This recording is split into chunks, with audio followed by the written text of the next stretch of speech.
Good morning students, how are you? Hope you are doing good. So students, which lesson we are discussing?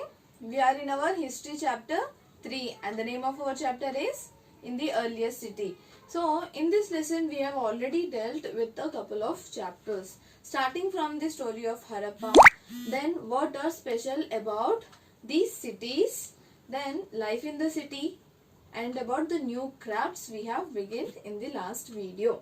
So we are going to continue the same thing. Okay students, but before that I would like to ask you few questions. What were the different occupations that were found in the Indus Valley civilization? Now answer for these questions you have to note down in a paper. So I repeat the question, what were the different occupations that were found in the Indus Valley civilization and what were the crafts found? Also these two questions you have to answer, and I hope you have completed your homework which I have given you the last video. Okay, now we'll move forward with our lesson. Students, till now we have discussed about the city, how is the city, how was the city planned, what was the life in the city, what occupations did people follow in the city.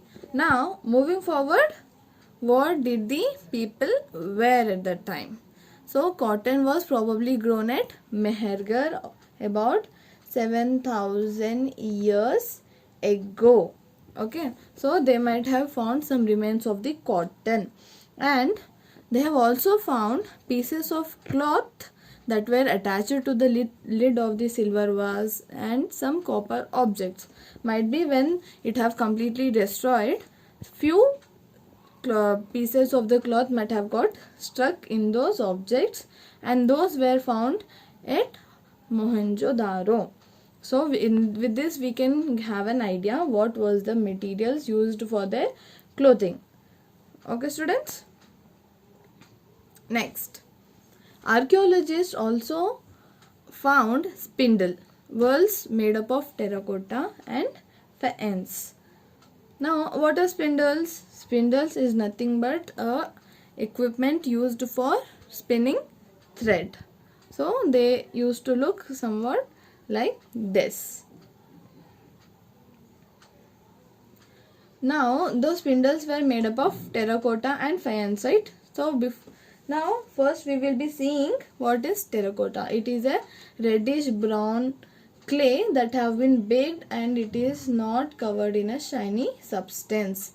It is used for making pots, ornaments, toys, etc.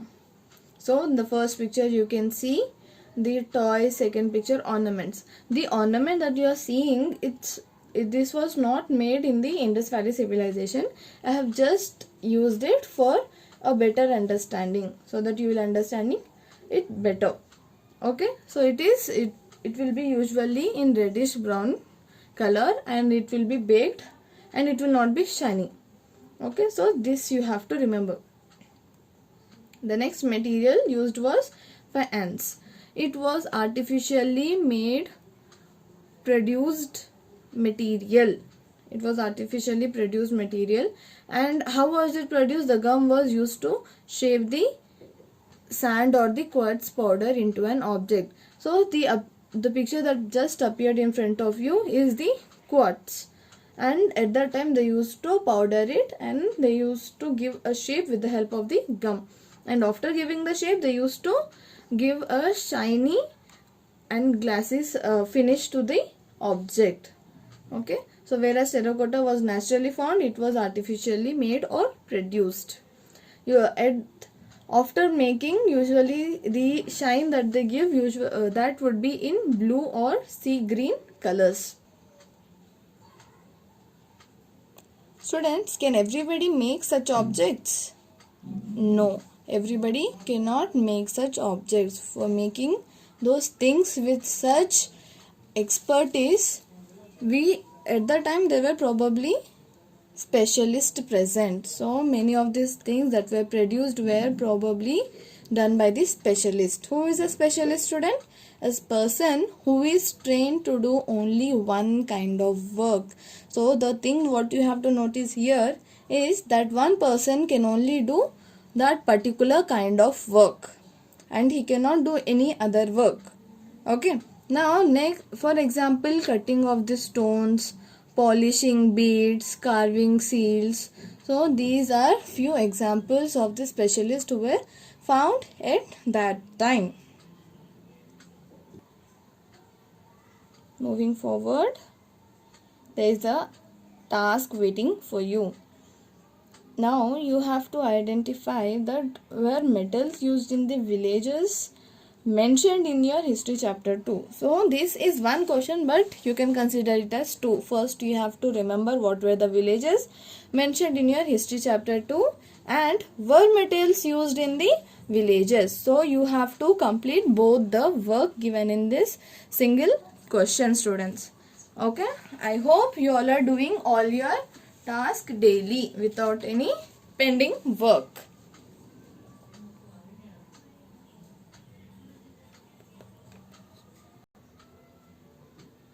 Students, we have seen that during Indus Valley civilization, there were many raw materials used, starting from the cotton that was used for making of the cloth, and any other, if you think that gold, silver, all these things were the different raw materials that were required for production of some or the other tools.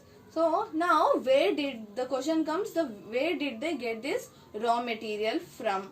So they were going in search of raw material because all the raw materials were not available near to the place where they were residing.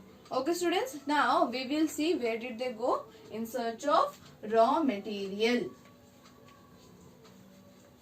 So our next topic is in search of raw material. Students, now raw material are of two types. First is natural and second is human made or human produced also we can call it. Now for example, naturally, that means which is present in the earth. Now it can be coal, now it can be wood, that is naturally available on the earth. If we talk about human made, which is something produced by the farmers when they are doing cultivation of different crops. Okay students, now for a very good example we can take that if they are taking a raw material, they will process it, then it will become the finished good. In your class 5 you have learned, no, in the chapter industries, the raw material they will be taking it, they will be processing with the help of other factors and producing a finished good. Okay, now for example, if you are thinking of a raw material that is human made, we'll take for example cotton. Cotton is raw material and the finished good what we can get out of it is the cloth. Okay. Now if we think natural raw material, we can consider it as wood and it can be used for making tools or furniture.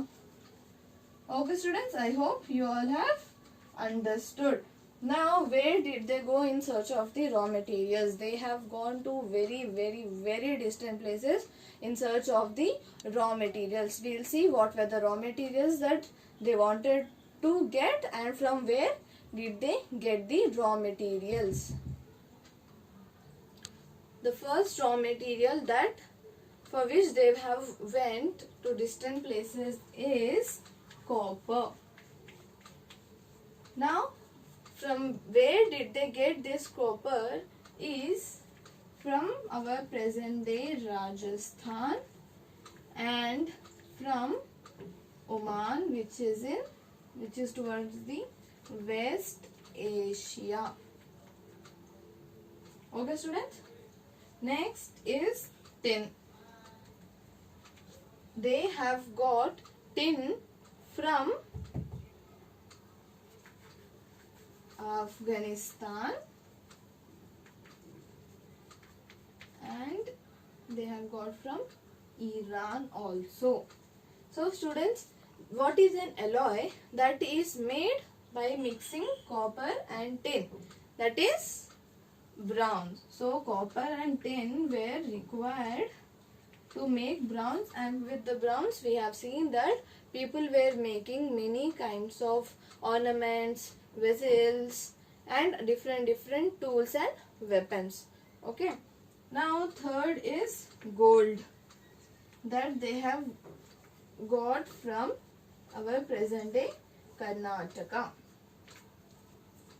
The last material what they have got from a different place is precious stones, that is from Gujarat,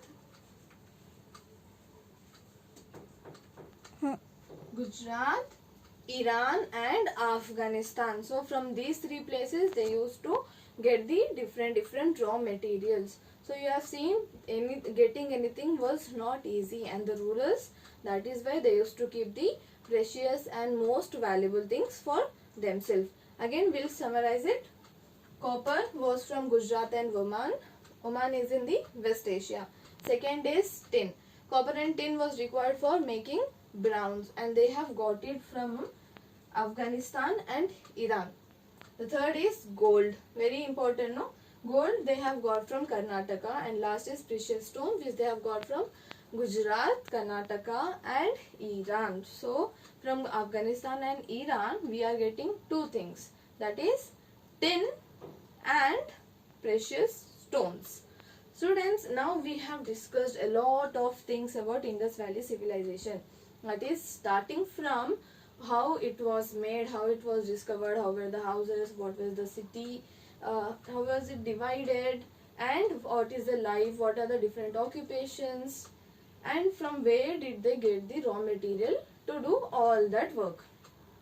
But students, we are forgetting one very important thing, that is we cannot live without it. What is it? It is food. Now we are going to see what are the food that they used to consume, what are the things that were the part of their diet. Okay. Food for people in the cities. Now we will see what were the different food items that people consumed. People living in the countryside, that means in the villages, they used to grow crops and rear the animals. That means they were farmers and herders in the villages. So these farmers and herders used to supply food to the craftspersons, scribes, rulers in the cities, because craftspersons were doing some craft work, scribes were engaged in the writing, and rulers in the administration. So they were not growing crops. How will they get the food? As we are getting today, that is because of our farmers. Harappans grew wheat, barley, pulses, peas, rice, sesame, linseed and mustard seeds. They have consumed all these things in their diet. All these things were the part of their diet. Now, students, how can you trust that all these things were produced? If I tell, will you believe? It's written in the book, no? How did they write in the book? Because the archaeologists have found the remains of those crops. On that basis only they have written that these were the things that they have consumed in their daily food. These were the part of their diet.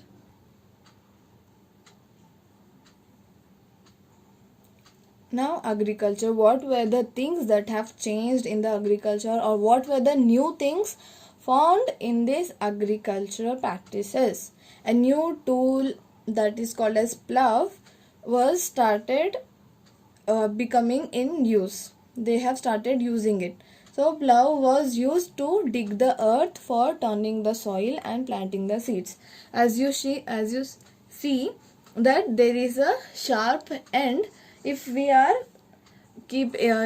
trying to plough the land, the soil will get loosened up. When we are trying to dig it, the soil will get loosed, right? Yes. In that, the seeds can be sown very easily. So these ploughs were used, but the ploughs were made up of wood, so they have not survived. Maybe few parts were found, but complete plough was not found to the archaeologists during their excavation. Toy models were found instead. So these ploughs will be making V-shaped ridges and seeds will be grown or sown in them later. Now, these areas of the Indus Valley civilization used to receive very less rainfall. So, they had to be irrigated. Irrigated is nothing but, now, if for the growing of the crops, water is not getting naturally by rains. We have to pour water whenever is required in the fields from taking the rivers. So, now here irrigation means the people used to store the water and used when plants were growing. So here you can see there's a picture, that's an example how they used to store the water, and they used to use the same water whenever the plants were growing and when they feel that plants require that water.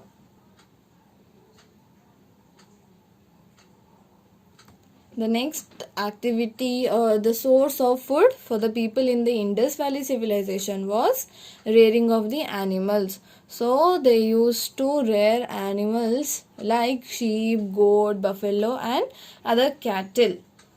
Now the place they were living, it used to have good amount of water and grass.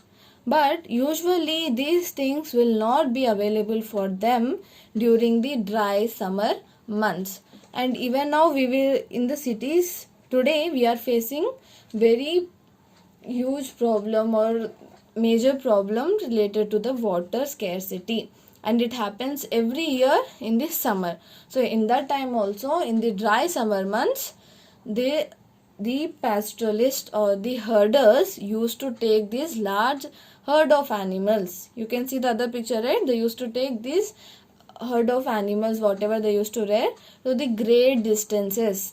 Wherever the green land was present, wherever the grass was present, they used to take for grass and water.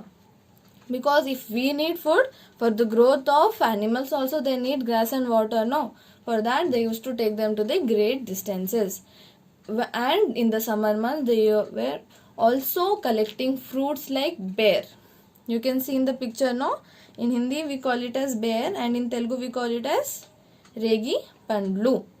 And they used to caught fishes, they were practicing fishing also, and they used to hunt the wild animals for their food. Okay students, so these were the different type of food that were part of their diet, normally what they used to eat and the things that they were eating in the summer season. So students, in this video what did we learn today? We have learned about the different craft work that were practiced in the Indus Valley civilization, and after that we have seen what material did they use for their clothing. We have seen that that archaeologists have found pieces of cloth that was stick to the lid of some vase, and they have also found the remains of the cotton at Mehergarh and Mohenjo-daro. Later we have seen how were this spinned into a cloth with the help of spindles. Later we have seen that from where did they get all the raw materials. Few were naturally found, few were made by the humans, then they were processed into finished goods. From there were different raw materials like copper, tin, gold and precious stone that they were getting from different parts of the continent. After that we have seen a very important part of our life and their life also, that is what did they eat, what was the food for the people in the Indus Valley civilization.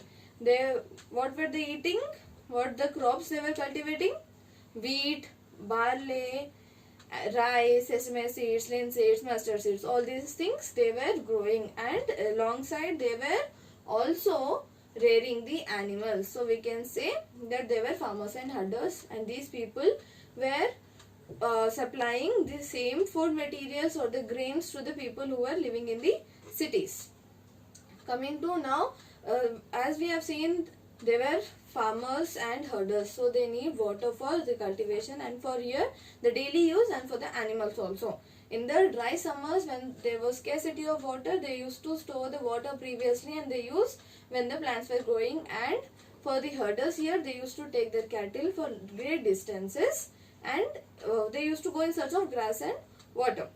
And in that time, whatever the things they were eating or the grains that were part of their diet, we have just now discovered or we have just discussed. Okay students, that's it for the video, and whatever the work is given, I hope you all are doing and also making the note of the important points during the video. Till then, we'll meet you in the next video students. Goodbye. Thank you.